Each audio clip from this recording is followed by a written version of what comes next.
समाज में नई पीढ़ी और पुरानी पीढ़ी के बीच जो एक दरार बढ़ती जा रही है, उसका नतीजा है बढ़ते जते वृद्धाश्रम। पुरानी पीढ़ी मानती है कि एक ही छत के नीचे दो भाई, दो बहन, भाई, चाचा, पूरा परिवार एकजुट रहे तो एक परिवार में शिस्त और स्वयं संस्कार और मिलजुल कर रहने की भावनाएं ज़्यादा बलवत्तर होगी। वहीं नई पीढ़ी मानती है कि पुरानी पीढ़ी के विचार जो हैं वो अपनी तरह के हैं। खुद की आज़ादी, खुद की स्वतंत्रता, खुद के मौज शौक, ये इनके आड़े आते हैं पुरानी पीढ़ी के लोग। समाज में संपत्ति का बंटवारा हो, परिवार में संपत्ति का बंटवारा हो, भाई बहनों में अनबन हो, या फिर अपनी नौकरी, अपने पेशे, अपने व्यवसाय को लेकर एक मगरूरी हो, ऐसे में परिवार बिखरते चले, परिवार टूटते गए। और यही वजह है कि गुजरात के और अन्य राज्यों में वृद्धाश्रम की तादाद बढ़ती रही। विभक्त कुटुंब की प्रणाली ने संयुक्त परिवार प्रथा को तोड़ दिया और इसी कारण वृद्धाश्रम में अकेलेपन से जूझ रहे पुरुष या महिला अपने पुराने परिवार की, पुराने दिनों की याद को संजोए एकाकीपन से दिन बिता रहे हैं। कई वृद्धाश्रम समाज में ऐसे हैं जो चंदा लेकर चलते हैं, क्योंकि वृद्धाश्रम में आने वाले कुछ लोग, उनके पास चुकाने के लिए, रहने के लिए पैसे नहीं होते हैं और अधिकांश वृद्धाश्रम जो है वो ट्रस्ट के माध्यम से चलते हैं। कोई वृद्ध पति या पत्नी जो दोनों में से एक हो, अगर उनके पास पैसा नहीं है तो वो जाए कहाँ? ऐसे में वृद्धाश्रम का जो ट्रस्ट है वो इनका लालन पालन, रख रखाव, सारी जिम्मेदारी, सारी चिंतियाँ उठाइए।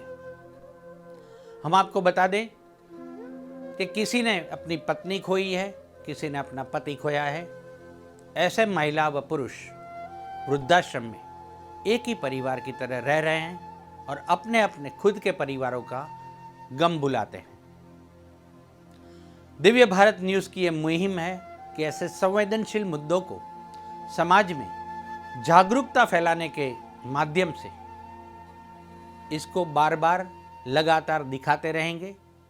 हमारी कोशिश है कि समाज की नई पीढ़ी अपनी आने वाली पीढ़ी के बारे में सोचे, एक सोच बदले और हो सके तो उनके अपने परिवार के जो लोग वृद्धाश्रम में रह रहे हैं उनको अपनी आने वाली पीढ़ी के सुरक्षित भविष्य के लिए उनको वापस घर में लाए। दिव्य भारत की ये मुहिम और ऐसे संवेदनशील मुद्दों को बार बार दिखाता रहेगा और समाज में फिर से एक नया बदलाव आए, वृद्धाश्रम कम हो, वहाँ रहने वालों की तादाद कम हो और जो लोग वहाँ हैं वो अपने अपने घर परिवार को लौटें, ऐसी भी हमारी एक चाह है। आप याद रखें, कल को ये ना हो कि जिन पुरानी पीढ़ी को आपने छोड़ दिया है वृद्धाश्रम के लिए, आपकी आने वाली पीढ़ी कहीं आपका ये हश्र न कर दे।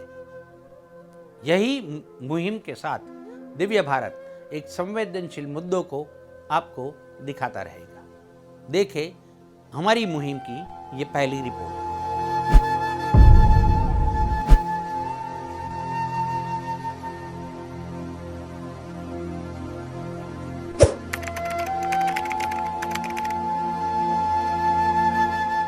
अध्यक्ष महोदय, 14 सितंबर 1984 को जब हमने द फैमिली कोर्ट्स एक्ट बनाया तो उसका मकसद ये था कि हम कंसिलिएशन के ज़रिए, यानी कि हम बातचीत के ज़रिए, समझौता के ज़रिए मामलों को निपटा सके। ये एक्ट 1984 में बनाया गया था। आज तकरीबन 40 साल के बाद अगर हम सब ये सवाल करें अपने आप से कि क्या ये एक्ट बनने के बाद हमने इस एक्ट के जरिए फैमिली कोर्ट में जितने भी मामले आए हैं उनको इंसाफ दिलाने के अंदर हम कामयाब हुए हैं, तो दुर्भाग्यवश मैं ये कहना चाहूँगा कि हमारा जवाब नहीं होगा। वरना आज 40 साल के बाद करीब 12 लाख जो फैमिली कोर्ट के मैटर्स है वो अदालतों के अंदर इंसाफ का इंतजार नहीं कर रहे होते। एक्ट बनाना बहुत आसान है, लेकिन एक्ट बनाने के बाद उसका इम्प्लीमेंटेशन हो रहा है या नहीं हो रहा है, ये भी इस सदन की जिम्मेदारी है कि इसके ऊपर नजर रखना। वरना एक्ट तो बन गया, लेकिन आज क्या वजह है कि इस 130 करोड़ की आबादी वाले देश के अंदर महज 715 फैमिली कोर्ट चलाए जा रहे हैं। मैं फैमिली कोर्ट का मकसद, मंत्री जी, मैं आपका ध्यान इस बात के ऊपर आकर्षित करना चाहूंगा। अध्यक्ष महोदय, फैमिली कोर्ट्स का मतलब सिर्फ ये नहीं है कि पति पत्नियों का विवाद, कि बच्चा किसके कब्जे में जाएगा, बच्ची किसके कब्जे में जाएगी, एलिमनी की अमाउंट कितनी होगी, कब दी जाएगी, कैसे दी जाएगी, घर किसके कब्जे में जाएगा, किसके हिस्से में जाएगा। फैमिली कोर्ट्स का मतलब हम सिर्फ यही समझते हैं, और बहुत सारे जितने भी सम्मानीय सदस्यों ने कहा है, इन्हीं का उदाहरण दिया है।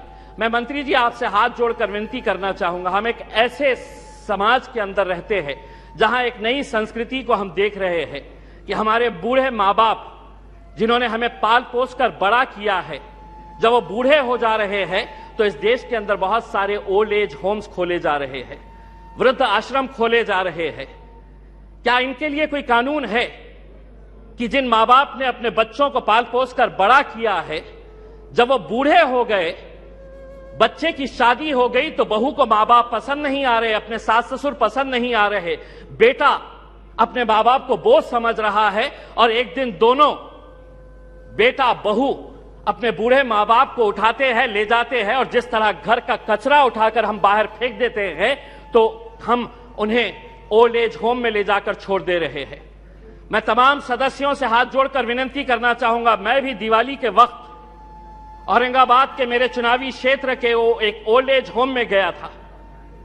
मंत्री जी, हैरानी हुई वहां पर देखकर कि एक रिटायर्ड जज वहां पर उस ओल्ड एज होम में है। मुझे यकीन नहीं हुआ जब मैंने उसका नाम सुना कि उसके बेटे, इतना बड़ा घर है,